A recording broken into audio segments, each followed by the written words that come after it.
Welcome to Chillin' 101. We hope this video helps.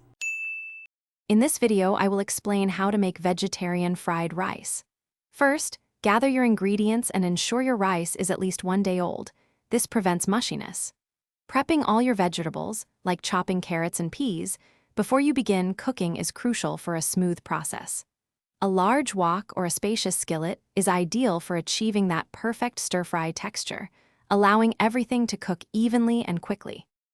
For delicious vegetarian fried rice, you'll need essential flavorings like soy sauce, a dash of sesame oil, and fresh ginger.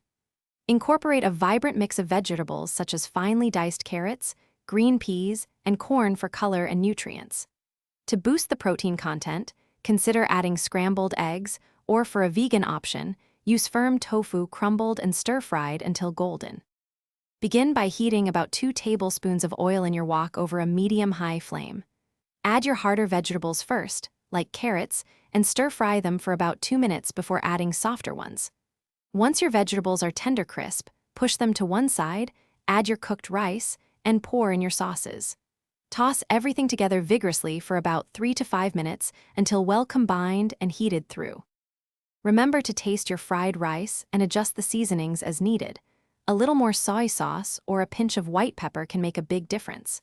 Don't be afraid to experiment with different vegetables like bell peppers or mushrooms, and try adding a touch of chili garlic sauce for a kick.